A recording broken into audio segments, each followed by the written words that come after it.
Hello, people. I do not have an introductory statement yet, so I'm going with everybody. I like what Gudjan says, which is guys, gals, and imbals. But that leaves out the asexuals, so I probably am not being correct in this. Anyway, today I have got Jerimiah of the channel Jerb the Humanist, which is the first channel that invited me on.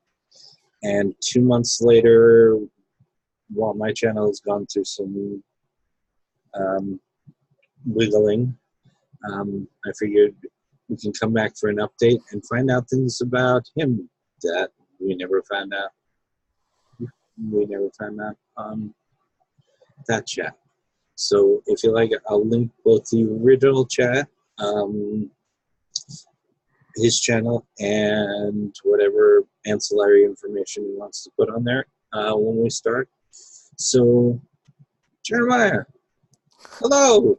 Hello. Thank you for inviting me on.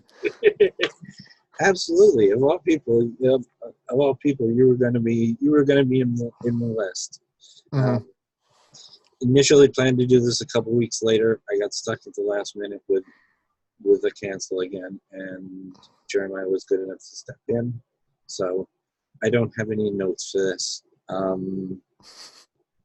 Which, caught without my notes, I have a lot of long pauses.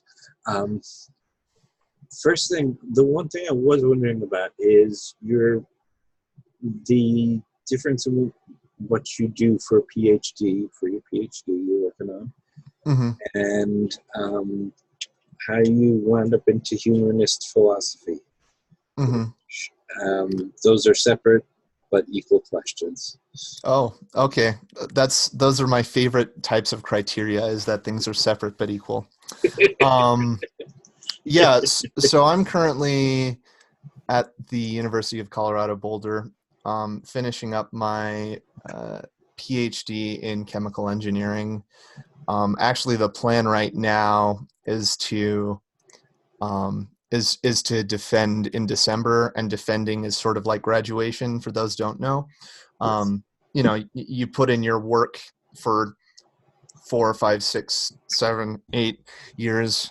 I'm currently starting my 6th year, and at the end of your career, you present your work to a committee of professors who grill you.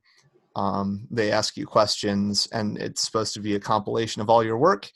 And then if they say you pass, which usually happens, then you have a PhD and you get to tell people to call you doctor. So that's a lot of fun. And incidentally,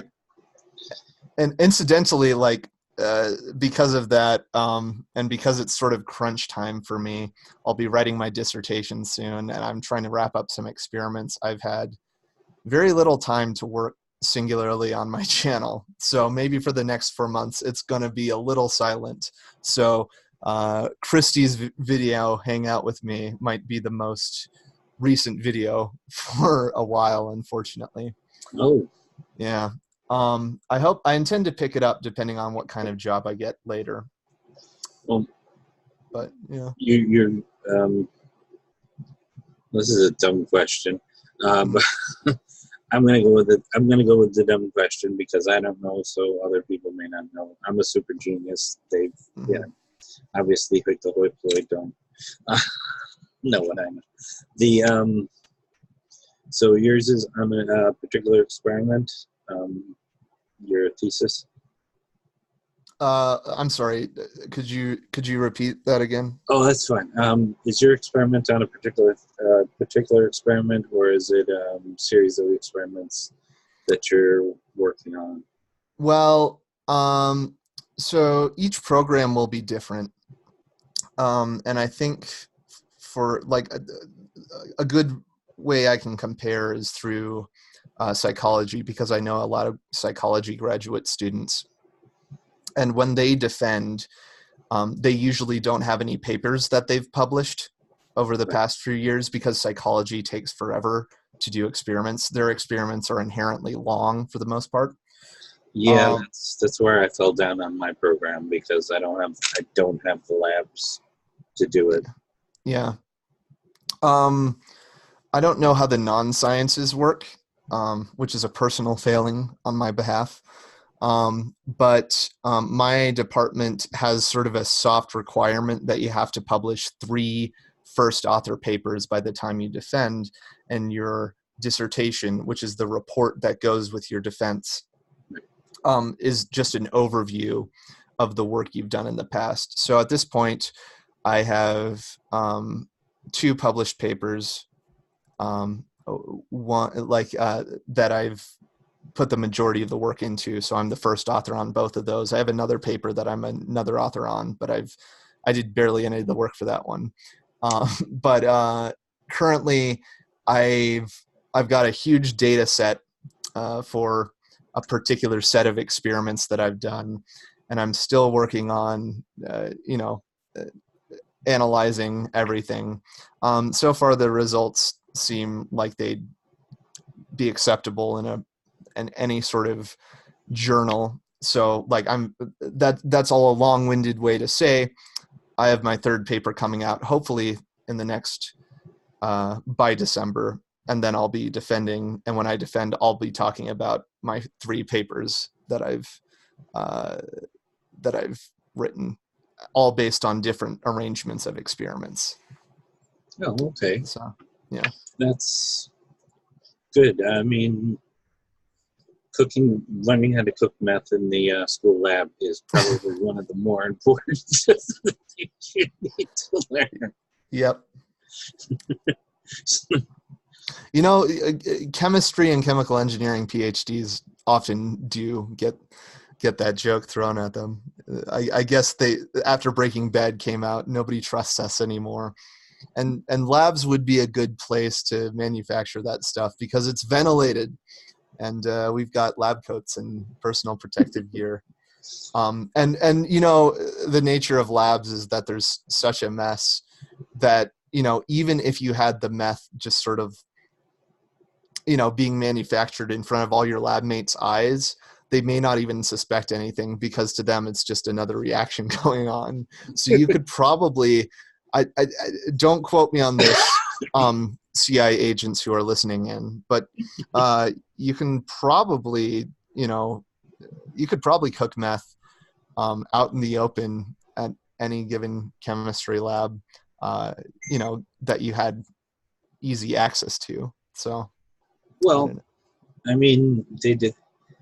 After Breaking Bad, They Don't Trust You, which would be, in fact, the Heisenberg uncertainty principle. the second Heisenberg uncertainty principle. The second Heisenberg.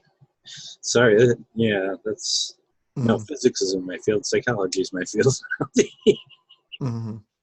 And like I said, I don't have the lab work for a thesis. Mm-hmm. I have one paper somewhere. Mm-hmm. Yeah, I have no clue how psychology defenses work. I guess, I mean, because you can look at like new studies, especially like longitudinal studies, which, you don't need to know this, Christy, but, for viewers, like, it's, an experiment taken over many years, often tracking children to adulthood, something like that. There's no way you would finish that experiment within a single PhD career. So I suppose a defense would be like your contributions to the work and like preliminary data, stuff like that. Yeah, I won't get into what my particular area was, so it's not that important. Well, it is important, but other people have done better work than I have. So, well, maybe you can talk to Ari sometime. Get better. Then you can actually geek out about psychology. That would be fun. That would be fun, actually. I did not know Ari was from psychology, so cool. When and why did you start with the humanist activism? I mean, what you're doing by having the channel and talking about stuff is really activism. Yeah. Well, that's a tough question, and it comes down to gatekeeping versus contributing something of value to something of value to society. I guess I'll start. I was on a previous podcast with Ari Stillman, Yeah. the SJW Circle Jerk, and that was a lot of fun, and we had fun making it. But oftentimes I would run into topics that Ari is just profoundly uninterested in talking about. Because some topics are controversial, and B, because to Ari they're entirely uninteresting, and sometimes I think it is like a question of explaining to other people things that you didn't previously get, but now you do get. And to Ari, it's like I've always gotten this. So I guess a good example might be like the value of diversity, or elevating and centering a particular demographic of person within a certain discussion. So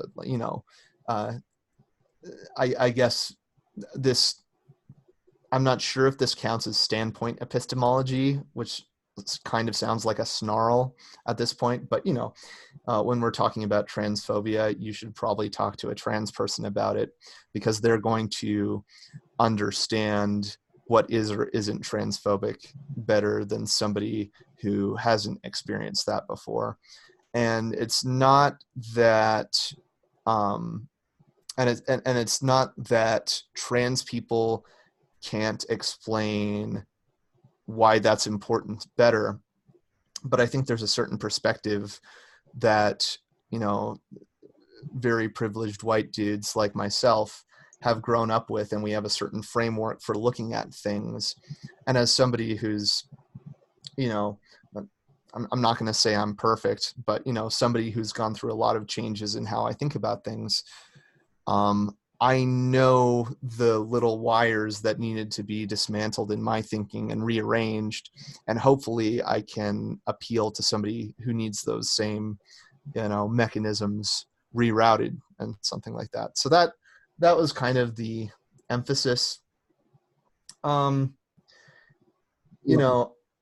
go ahead. One of the odder things I found very quickly off of doing this, I mean, you're like my fifth person on here doing hangout, but I've been doing hangouts on other people's channels as well. Mm-hmm. And very quickly I learned that this is cathartic in a way I didn't expect it to be. Mm-hmm. Working out personal things in a way by asking other people, okay, how'd you get here? Mm-hmm. Yep.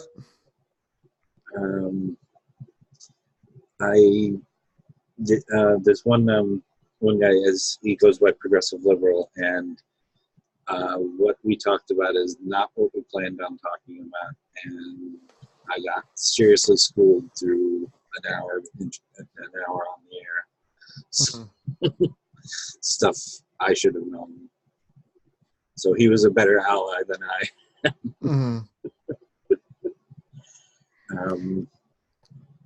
So, and I'd rather people talk from their own experience at this point, and not mm-hmm. worry as much about am I a good ally or not. That's just a personal reflection. I think mm-hmm. you are. So. Okay, well, okay, then in that case, you can be my trans friend, and I can cite this video from here onward until you take away my good ally license. Well, I gave you one last time. Oh, shit. Fuck. I have 2 citations, citations. Which in your, in the scientific paper means it's twice as credible. Yes. How many times has it been referenced is your benchmark. Um, the so going into humanism was just trying to explore what you were thinking about. Anyway. Yeah, I mean, humanism is a notoriously, you know, difficult to define term. I think there are some people who have a very robust definition of it, but often these definitions aren't the same, and sometimes they may conflict. And one of the criticisms is that humanism is just sort of personal preference, like dressed up as a philosophy. I think there is value to it. I think, and I talked to Ryan Bell about this, and I think he and I are more or less on the same page. I grew up Christian, and I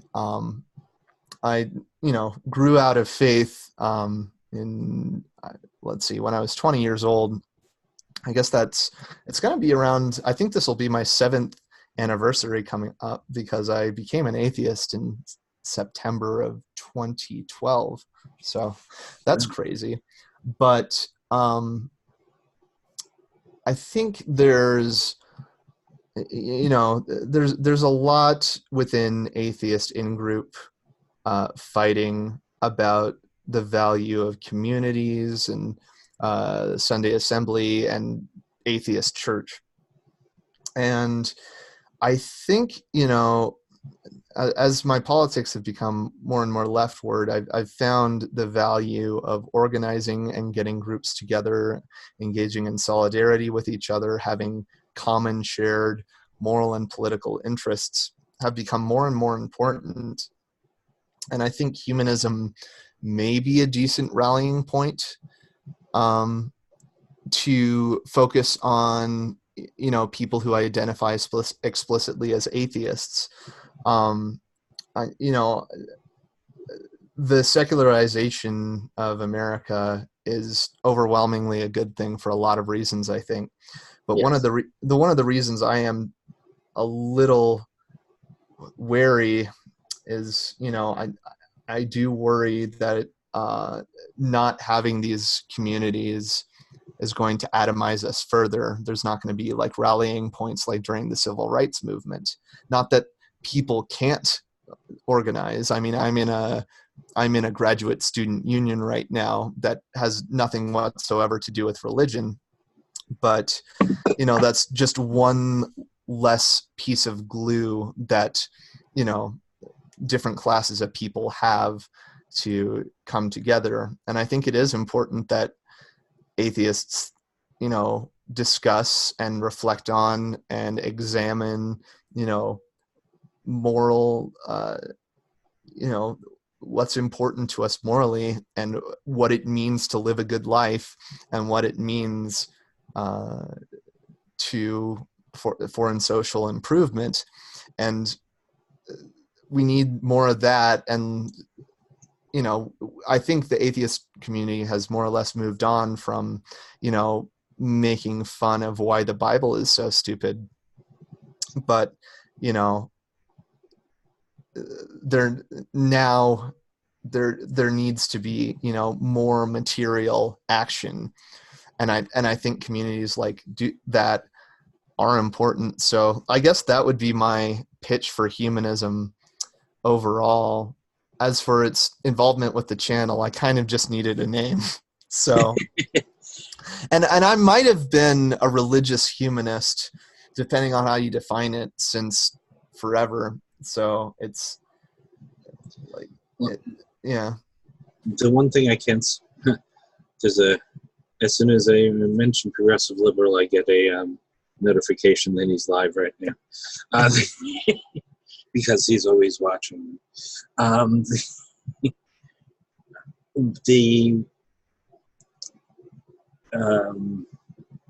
psychology, I can tell you that AA is bullshit. And there's a lot of, I wouldn't say pomp and circumstance, but a lot of baggage that it has. But the one thing that makes it work is sense of community. And Mm-hmm. we did talk last time about the sense of community that, you know, the trans people get together, even though we have a pretty varying ideas on how the world works, Mm-hmm.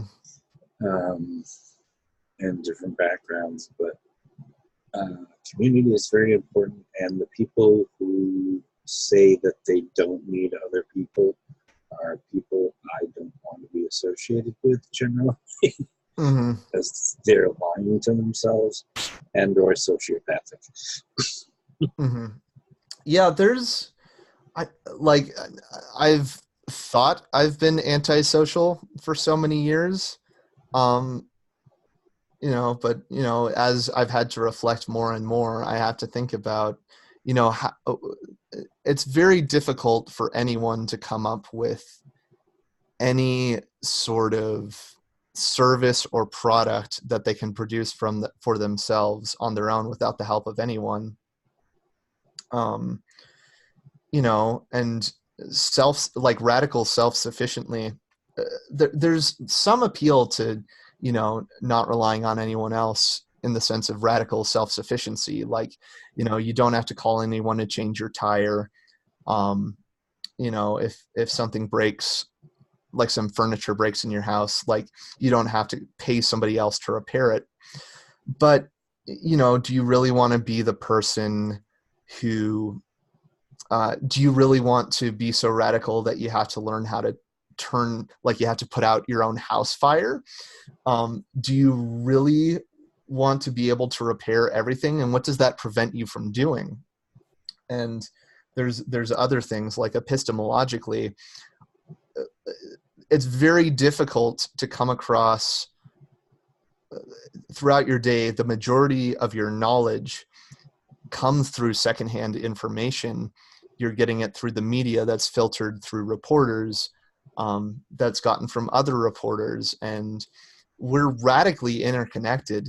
And as a social species, that does make sense. Like, part of our strength as a species is that we're so interconnected socially, that not everybody has to do the hard work, and not everybody has to put in 100% all the time, and still we flourish. And so radical self-sufficiency and individualism not only sounds like a horrible ideal to live towards, it sounds like I hate appealing to nature, but it really is against our nature as a species to not be able to interact. If there's, I'm not an essentialist. I hate essentialism, but if there's anything that we could broadly characterize humans as, we're a social species. There's no way to argue against that.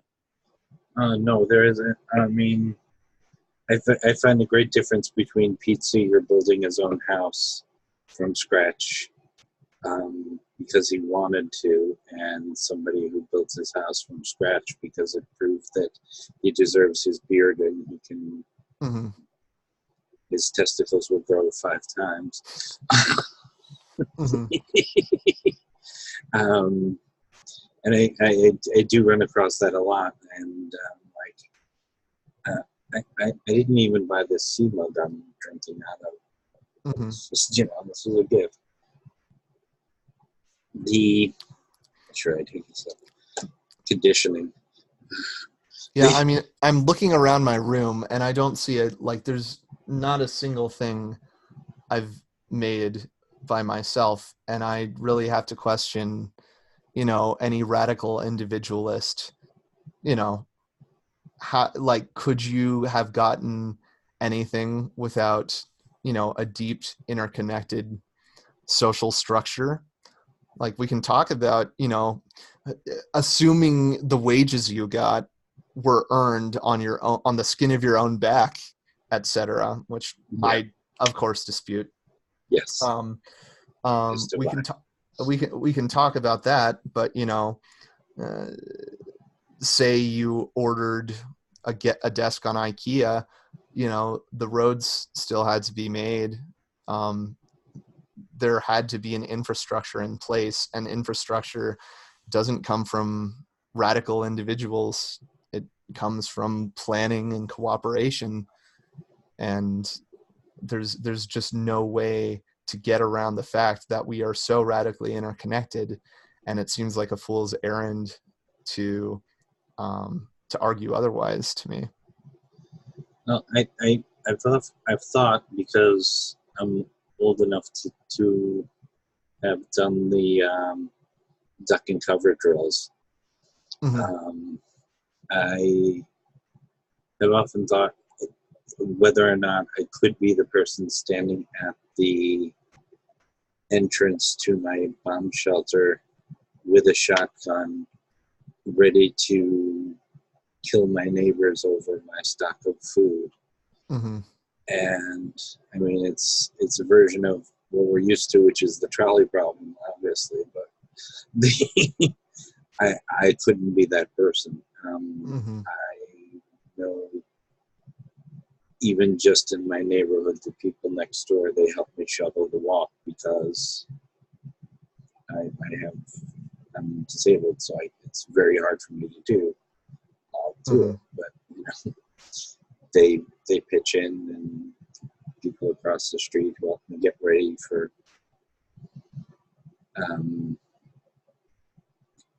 going in. My neighbors were the most supportive when I came out trans. Like, everybody kind of rallied around me, which was really sweet. Mm-hmm. I barely know these people. That's very heartwarming. Yeah. Well, you got to think about like an apocalypse situation. Like, we can talk about, you know, hoarding resources ahead of time and creating a bunker or whatever. But to what end? Like, do you really want to live in that post-apocalypse alone? Like, you know, to me, like, I'm of course simplifying, but you know, it sounds like your options there are, you know, you have your own solitary bunker, maybe with a few people, if you so choose, and then you run out of resources, and then you're back to fending for yourself, or, you know, you die. And then the other option is, you know, you seek out help, you form communities in the post-apocalypse. And that seems, you know, both better for survival and a more desirable post-apocalyptic future that you would want to live. You know, to what end do you want to be? Where is the guy with the shotgun ultimately going to end up? He thinks he'll be in charge. Yeah. He thinks he'll be in charge of his community because he has the resources. Well, not if I get ahead and organize an anarchist commune after the bomb hits. So. Well, as you should.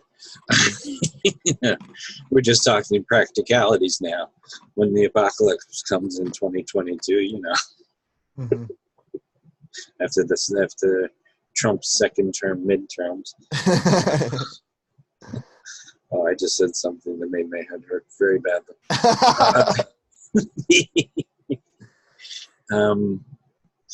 I think it's this. For some reason, I think of them as the same people who think they can score a point off Serena Williams in tennis. Mm-hmm. You know, having never played tennis, most of them, Mm-hmm. or having done this thing.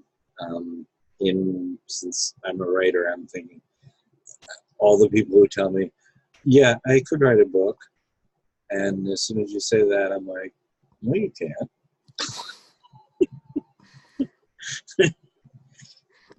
And even that, while people would call it, you know, a function of my mind and my own artistic expression, it still stands on the shoulders of gnats, you know, giants. Sorry. Right. You can't really write a work without tropes, you know? Yeah. Like, you can't make a cultural product that exists sans the entirety of the culture that came before it, you know? No, and even using the words, or I mean, my thing is writing comic stuff, not comic books, but comic Mm-hmm. um, comedy, Comedic. Yeah. comedic, Yep. comedic words, and sure, I good words, and tropes are my thing. If people hadn't created them, I wouldn't be able to make fun of them. Uh, Mm-hmm. but I even run across a lot of people in the writing community say, well, I write what I want. Nobody can tell me that this isn't something that I can do.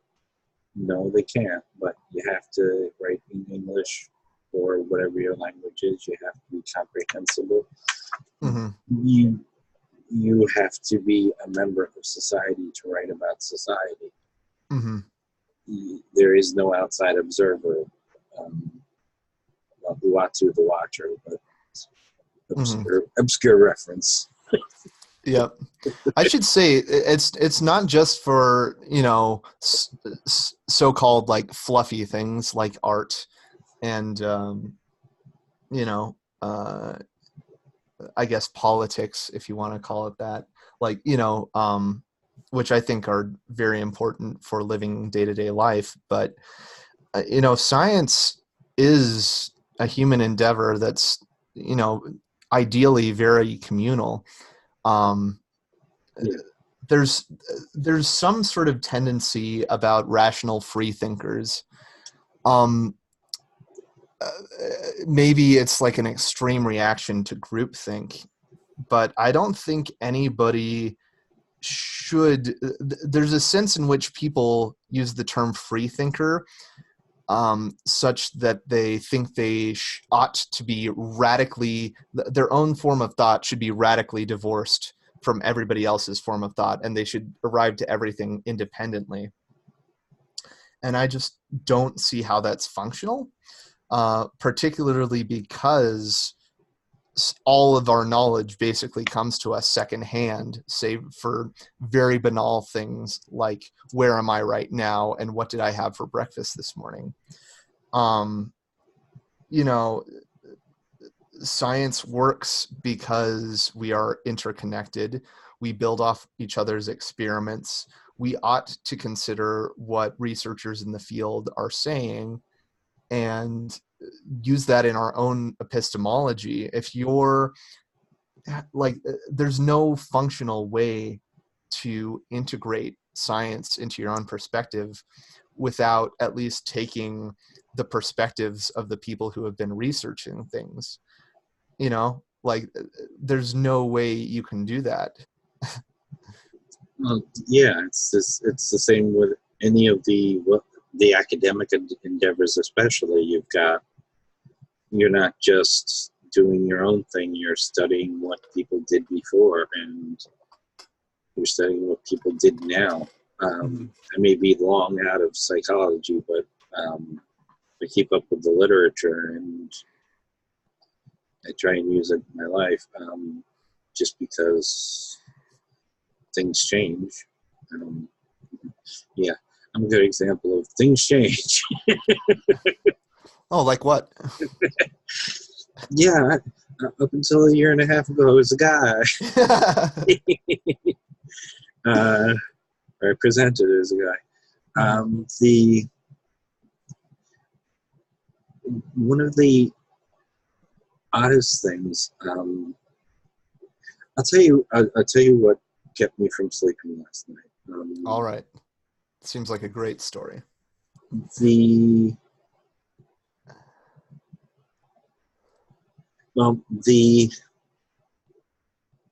rationality rules and saga seems to have come to its inevitable end of complete anarchy and name calling and somebody getting very hurt. Mm-hmm. The somebody who got very hurt, I casually mentioned that one of the reasons some people, not me by the way, I'm not distancing myself from the fighting about this. I'm just distancing myself from this because I thought it was peripheral and useless. I said she's bullied people in the past, which is true and kind of irrelevant, but I think that's why she became part of the target zone. And that's all I said. Which was a long paragraph in which I used, that as a tiny bit of it. Everybody concentrated on that, and now I'm getting death threats. So that was within 5 hours of posting that, so I can see. So seeing that small escalation go is how the entire thing was going to go, and people don't understand sometimes, I think, or choose not to, that people, you can't do hagiographies of other people. We exist as flawed. I mean, I'm sure a lot of this came out of being pretty heavily Christian when I was younger. But people who don't see themselves as flawed, and I certainly see myself as, and I know you do too, because well, it's practically required in academia unless you have tenure. So, but if people don't see themselves flawed, then see themselves flawed, see other people as flawed, and just go, okay, this is where we are, and not try to pretend it's anything other than that. It inevitably leads to a kind of strange anarchy, which is the bad kind. I know I had a point in here somewhere, but I think I've lost it. But it's what kept me up last night. And so thinking of the society and how the lines were drawn over this rationality rules thing is sad. For reasons, have been on one side. There's the Progressive Secular Alliance came out of the ACA breaking up, and I'm in that group. Yep. So now, because I'm in that group, I automatically ascribe to every bad thing that everybody in there does, and that's where individualism comes in. Is I'm a part of this group. This is my community. My community is flawed. The people are flawed. If you're not going to want us to go after somebody who's in your community who is relatively innocent, don't do the same to ours. That was an incredibly long-winded way to say what that one sentence at the end. Yeah, I will say I'm personally pretty heartbroken about that whole dust up, because sorry, I just dropped my water bottle. The ACA was there for me in an incredibly formative period of my life. I pretty much, there was a period of my life where the only internet content was basically the atheist experience and godless bitches. So it's kind of a punch in the gut to see them taken over basically as a coup. Yeah. And I think, I was thinking about the rationality rules thing earlier in the hangout when I was talking about, say, what is or isn't transphobic. You might have primed me by bringing that up earlier, but it is that sort of individualism where one person, doesn't recognize what he's doing. He has maybe, what's his name? I forgot his name. I'll just go by rationality rules. Stephen Woodford. Yeah, Stephen Woodford. Like, I don't necessarily have to ascribe any ill intent to him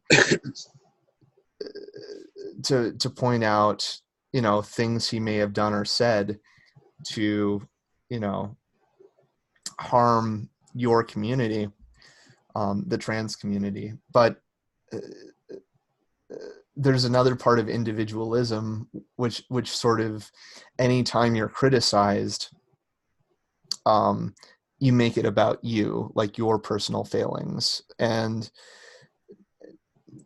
part of, humanistic thought, and, probably what aligns with maybe some Buddhist thought, or like a historical materialist line of thinking, is that we are all products of our environment. We only know things because of the things we interact with day to day, or because of the people we interact with. And there could be a wide variety of explanations for why, somebody's made a mistake towards a certain community, that don't necessarily come to personal, like, malicious intentions. But as soon as somebody points that out, and you double down and say, hey, I'm a good person, I need to do this type of thing, it again, it focuses on you, it focuses on the individual rather than the entire situation at hand and what's occurred. And that seems both epistemologically and, ethically bankrupt to me. No, one of the odder things in all of this is that I've managed to not alienate anybody from quote unquote the other side, because that's never my intention. Saying an offhand comment, and even saying, I don't think it's fair to go after this person. Using that, saying that it's not fair to go after this person, was taken as me, telling lies about her for weird reasons. So I spent all my typing energy and every other bit of energy, but the entire thing devolved into the rough equivalent of death threats, by me just holding on and even saying, take that part out, it still works, that I didn't want to go after her, that she didn't deserve it. My friend fucked up. There really is a problem on the internet, that it keeps us, squabbling among each other. And, as I've become, more and more left, I've come to value, things like solidarity more. And the more I see a lot of these duff stuffs, it makes me question things like,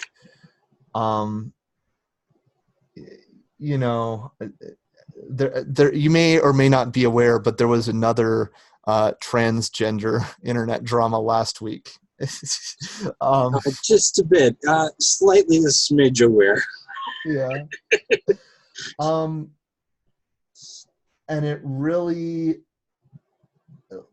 like, no matter how I explain this or the rationality rules thing, like, it's gonna come out sounding like we need to stop fighting each other, and like as if nobody's culpable of anything. And I really don't like that take at all. So that's not what I'm saying.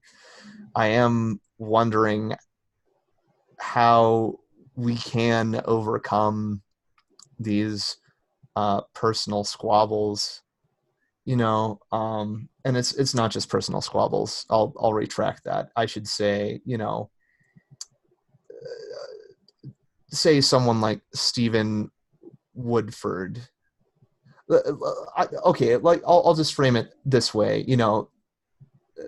I think there's a very easy way to respect trans people. And like, I think there are very simple guidelines. And whenever I've fucked up, I've had very nice people there to correct me.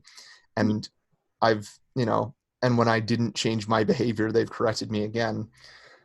And like, there's such a campaign against, certain groups of people, and like things like PragerU vids and Ben Shapiro dunks on college students. Like, it incentivizes people to do these things that cause them to hurt people who have never even impacted their life negatively in the even slightest amount. And I just really wonder what we can do to get people to, stop, realizing that, the marginalized are not our enemy. The Mexicans coming across the border are not our enemy, stealing our jobs. Labor unions are good for us, things like that. Like, solidarity is important. And there is some barrier, because I genuinely believe in a world where people were not, threatened with loss of resources or social stability. They would be more comfortable to make these mistakes in person, and there would be no need to chop each other's heads off over it. And it really, I just don't know how to get past it, I don't know either. I had a conversation with Cyrus the Skeptic, who is anathema to my side, quote unquote, now. But I never, lost being not friends, but at least someone I was used to talk to. And it was pretty revealing, because one of the things he wanted to do was to figure out a way to make this all stop, because it has to. Yes, Stephen Woodford, advertently or inadvertently, I think he's not transphobic. I think he's transidiotic. I don't really know a good way of putting it. I think he thinks he's an ally and doesn't realize that ally is a title that is given to you. It is not something you give yourself. Yeah. That's fine, because he's almost out of the picture at this point, and what he says almost doesn't matter. But I didn't like the drawing of both the sides. I think Essence of Thought went way too far, but was also treated terribly on the way too. Everybody made the wrong decision at every point along the way. And we are where we are, and it's very sad. And yeah, the humanist side of me is going, this is untenable. But I also think that unless people not admit, it sounds accusatory, reflect on their own mistakes, that it's really hard to figure out how to settle any dispute, much less something that is blown up over the internet. Yeah, showing up for racial justice, I think I learned when I joined my local group, I learned about a concept called calling in. And that's like to be contrasted with calling out, where you very publicly let people know what somebody has done wrong. A lot of the time it comes with shame. And oftentimes there's not a problem with calling people out. Like, I think sexual abusers need to be called out, and harassers. But I think, there needs to be a better emphasis on calling in, which you hold people accountable, and you let them unequivocally know when they've done something wrong. But, you know, at the same time, it should be clear the whole time, like, they aren't a lost shepherd, or sorry, they're not a lost sheep. They're not, you know, they shouldn't be ejected because they've made a mistake. And I don't know, like, and what somebody might, you know, certain people who I very much respect might counter me with that is that, you know, as somebody with a lot of privilege, I might be, you know, I might be predisposed to, preferring calling in because it makes me feel better as somebody who's not at the receiving end of these hurtful things. And I can't really argue with that, but, you know, as I become, you know, like, I see the world in forms of, you know, people with power and people without power. And most of us are people without power. And the only way we're going to overcome the people with power is through solidarity. And, like, at some point, you know, we need to iron these things out, or else, you know, planet's gonna go to shit, you know. like I don't know, like, I hate weighing in on this, but, like, I feel empirically I'm well versed enough to, you know, like, left Twitter is kind of a dead end sometimes, and it needs to improve. Yes.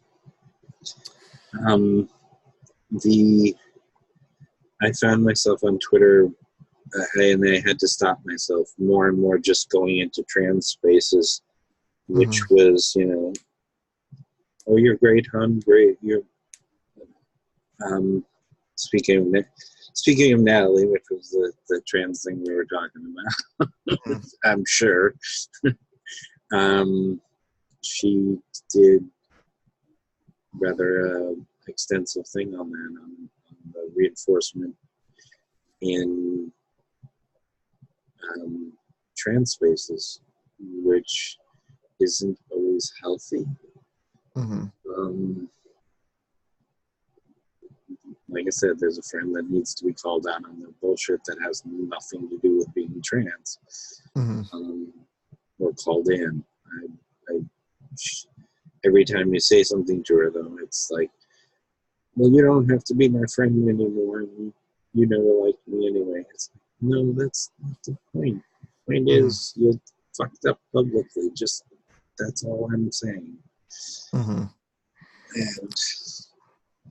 And it's not like she was immune from doubling down either. So, though, yeah, I do feel hesitant weighing in on that situation too, even though I've obliquely done so. But, you know, I am absolutely staying out of that.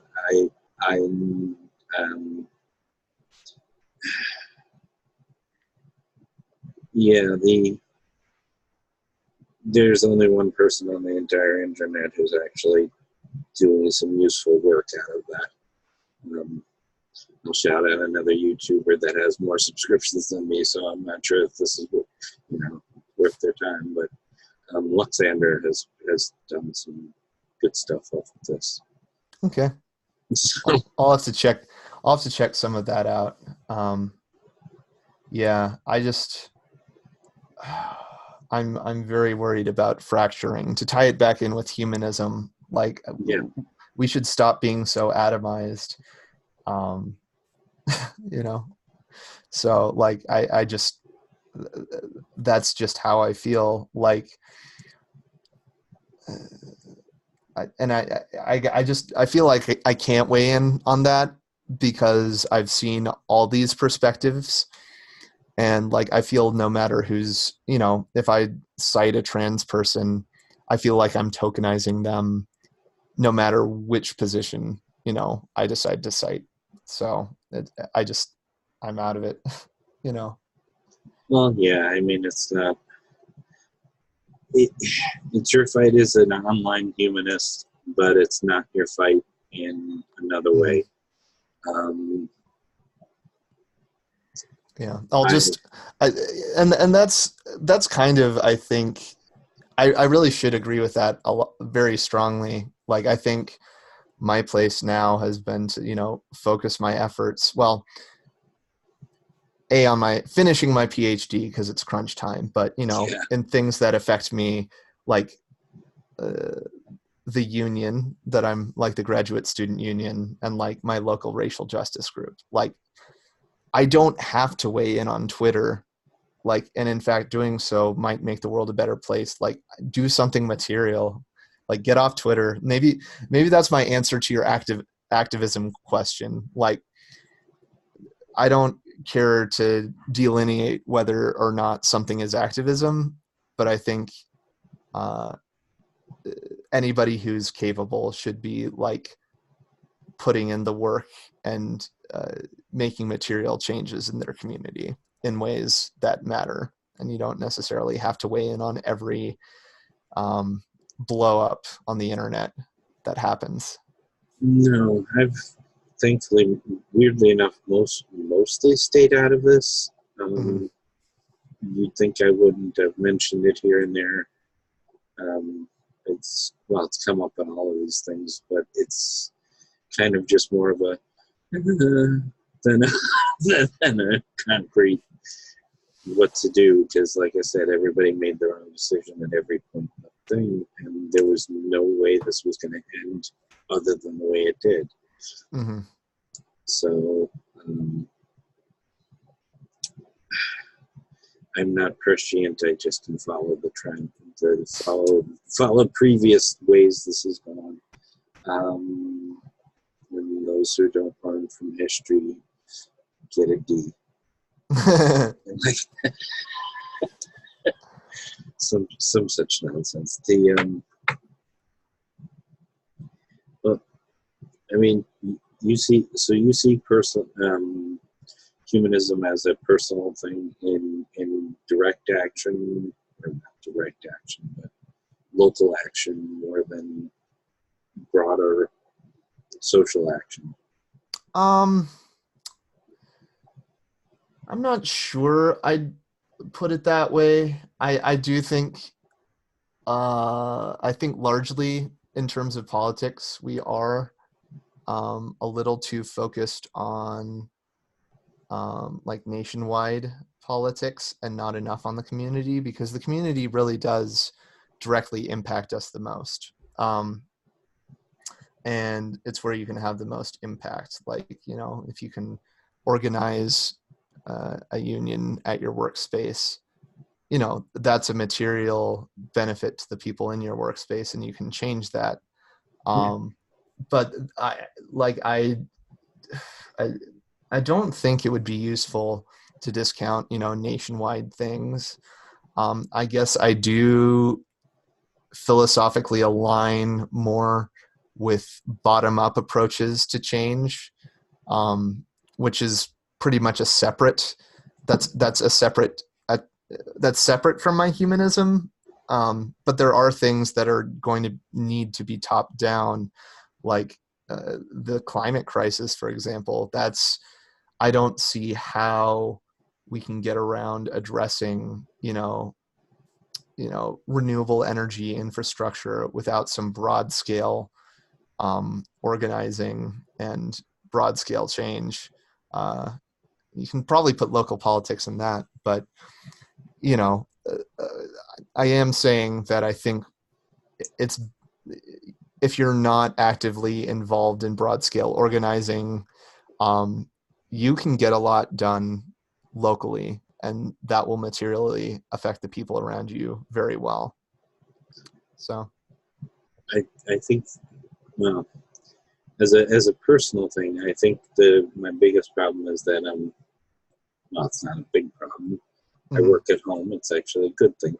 I work at home, and when I'm out on stage, and it's a different environment, and I've tried not to bring other than the politics that are in my songs, and I don't write particularly political songs, just human and heartbroken.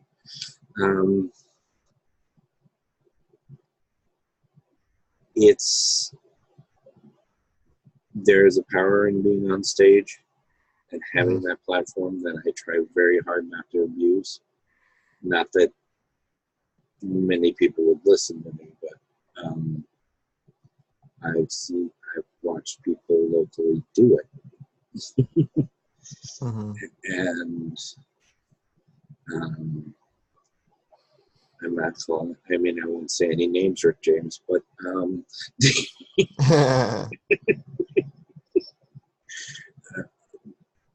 it's so being online is kind of the only activism I'm capable of, other than within a small, very small section of my community. But I appreciate, I thank the people who can do more. I do want to mention one thing. I keep getting this ad. Neither one of us is monetized, so we're not going to get in trouble for this. I keep seeing this ad before videos for somebody who's running for county executive. I'm a single mom. I want to make things better in Erie County, which is my county. I'm not a Democrat or a Republican. I'm just somebody who wants to get things done. I know nothing about this person. And that this person is actively making it so that nobody knows anything about her other than she's a single mom who's wrong. So I'll tend to go for the more activist people locally. I know who my school board member is, and my school board member is just fine. Although, if you remember the guy, I don't know how much you've seen New York State politics. The guy who wielded a baseball bat and ran against Cuomo and was praised by Trump and all of that before Trump was running. Yeah, he was on our school board too. He actually got kicked off by the rest of the members. But that he was voted in to begin with is an extension of not paying attention to local politics. Because that should never, ever have happened. Yeah. I mean, in terms of local politics, that's really where you can affect a large scale of change. Like, I'm kind of exhausted with left spaces have been better than liberal spaces, but there's just so much horse race, like, predicting about the presidential seat, and like a ton of bullshit that I just really don't care about. And like, there's a lot of dark money that comes from a lot of powerful moneyed interests that allow, conservative judges to get seats and conservative politicians to get in just because somebody from higher up can pay for their local advertisements better than a grassroots campaign. But like, all it takes is like a little organizing to get, some representative in to like hold back that kind of fire. Like, I don't know, like, the right wing does local politics extremely well because they have the resources. Like, Turning Points USA is funded such that they can just send out tons of free starter kits. So they have like psyops. Basically, that sounds conspiratorial, but like, it's not like some, like, it's not some like spy on college campuses. It's like they recruit college students to like find all those little stories of like a teacher found this topic too politically incorrect and now it's making headline news. Like, they're very good at that, because they have the resources to put that out. But like putting your focus nearby, you know, at least lets you set up a bulwark against, you know, against infection in your local areas, if that makes sense. I, I, I think the left, I'm sorry to throw my fellow leftist under the trolley. It's okay. That's where I'm legally obligated as a leftist to do that 3 times a day. So. Oh, okay. I didn't know I was allowed to, but the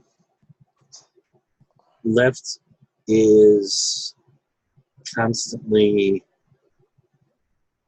looking at macro issues, and even the anarchists who think we can have, you know,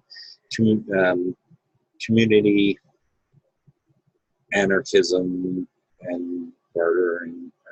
I'm not entirely sure which kind of anarchism anyone's talking about at any given time. But you ask them if they vote in the local elections, and then they say, well, voting doesn't count because, and then you get all spiel. But paying attention to who's running your local stuff is not a dumb thing. Mm-hmm. And it doesn't take that much effort either. Yeah, and the Republicans have a pretty, you know, make sure they always have a farm team. I don't know if you knew this, but until very recently, New York State, for as much as it's, you know, considered one of the big liberals, was Republican. Mm-hmm. The legislature was Republican, and that's not a gerrymandering issue in New York because the districts are drawn pretty well, actually. It's just the way things came out because the left looks at, we have to do something about global warming. Yes, we also need to do something about expanding public transportation in this area, for instance. Mm-hmm. They're not disconnected. Absolutely not. Oh, if I had another hour, I'd like go into a rant on urban planning and tenant strikes and how it's related to climate change and renewable energy, and all those things are intermeshed. And I don't know, like I sometimes lose a little hope, but like if I lose hope, then like what else is there for me to do? So, you know. Well, you're a chemist, you can blow up the world, I suppose.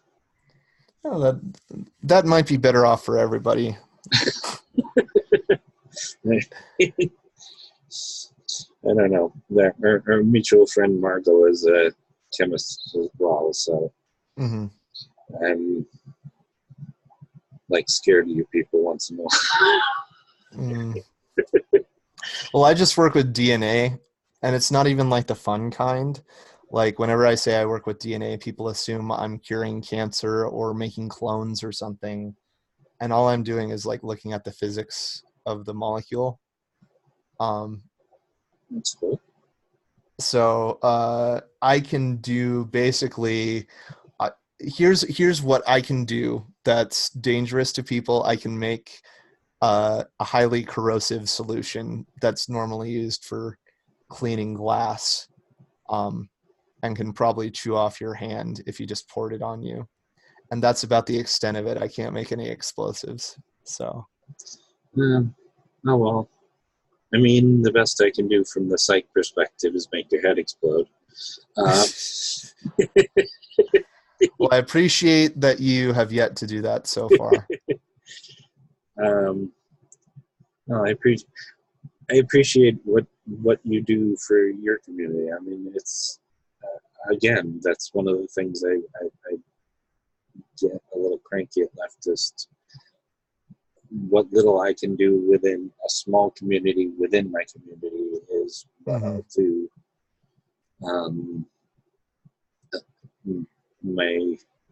It figures my best friend in that community is also a very activist. What a surprise, right? Yep. So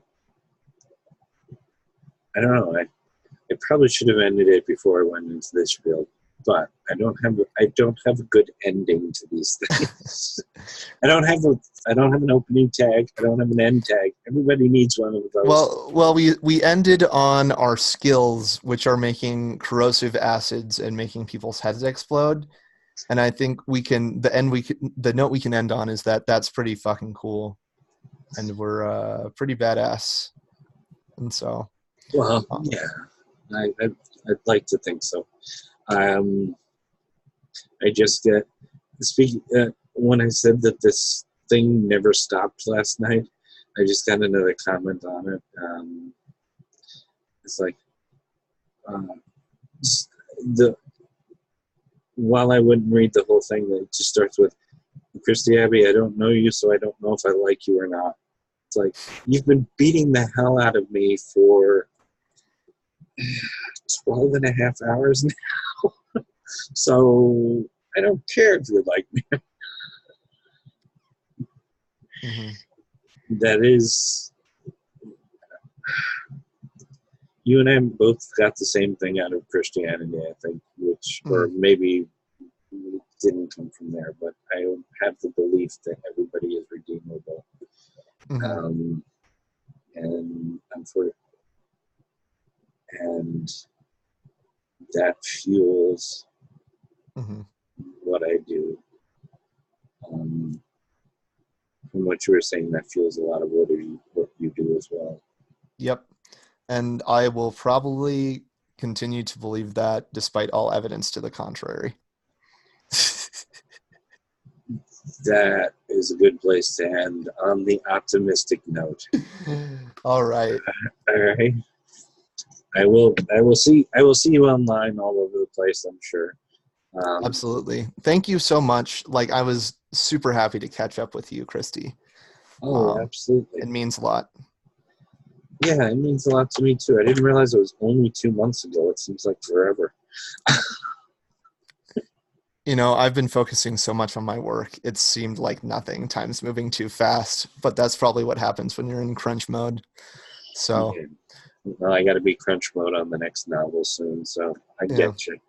All right. Well, thank you so much, Christy. Thank you for coming on, and we'll do something again after December. I hope so. After I defend, let's talk again. You can be my follow-up partner. We'll do a follow-up to this follow-up. How's that sound? Sounds great. I will see you soon. Like I said, I'll see you online. All right. We'll talk to you. Thanks so much for being here. My pleasure. Bye. Bye. Good night. Okay.